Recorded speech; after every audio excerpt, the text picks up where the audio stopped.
మా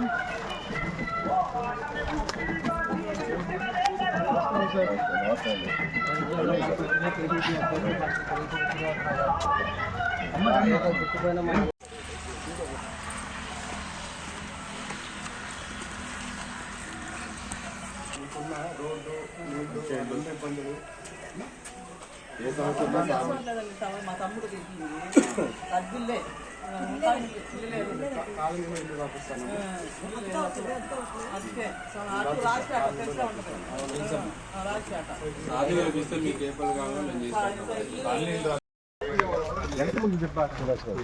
నమస్కారం అమ్మ చెప్పండి. సరే అని నేను వారంటీ ఏది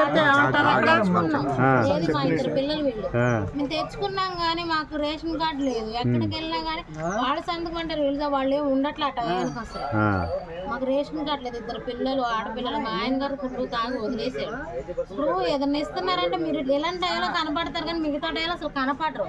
ఈరోజు సార్ వాలంటీర్తో సార్తో మాట్లాడిస్తామా సమస్య ఏంటనేది. నేను సార్తో ఏమి లేవండి. నాకు ఏదన్నా అడిగితే రేషన్ కార్డు అడుగుతున్నారు. రేషన్ కార్డు కోసం వెళ్తేనే ఎంఆర్ఓ గారు సంతకం అంటున్నారు, అది అంటున్నారు. ఎవరు ఉండట్లేదు. సార్ ఒకసారి వాలంటీర్తో మాట్లాడి మన ఇంటి దగ్గర సచివాలయం అక్కడికి వచ్చాను నేను. మీరు ఇప్పుడు 11ంటికి రండి. సరేనమ్మా 11ంటికి అక్కడ వస్తారు. డుమ్ము గారు ఉంటారు చేస్తాం. రోడ్డు కూడా మన గవర్నమెంట్ లోనే వేసింది అంతే కదా.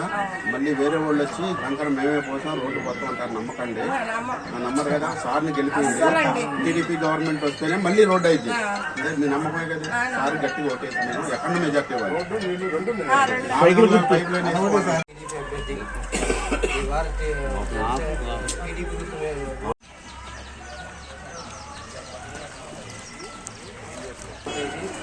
అక్కడ మెజార్టీ చేపడతారు.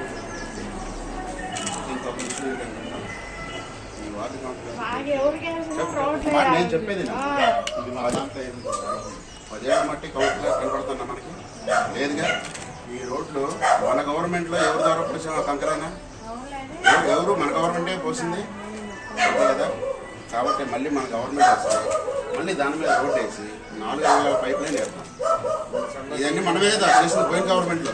అయితే ఇప్పుడు వేరే వాళ్ళే చేంజ్ చెప్తారంటే వేరే వాళ్ళే చేంజ్ చెప్తారంటే ఈ కంకర మేమే పోసింది అంటారు. ఏ గవర్నమెంట్ లో పోసారని అడగండి.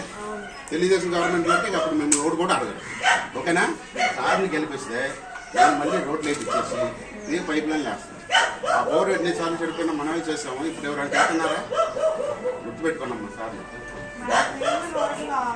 నేర్పిస్తానమ్మా ఖచ్చితంగా. రోడ్డు నీళ్లు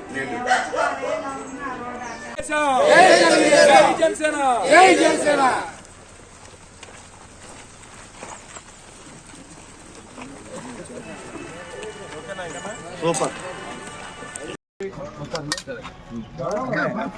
పని ఎట్లా చేస్తారో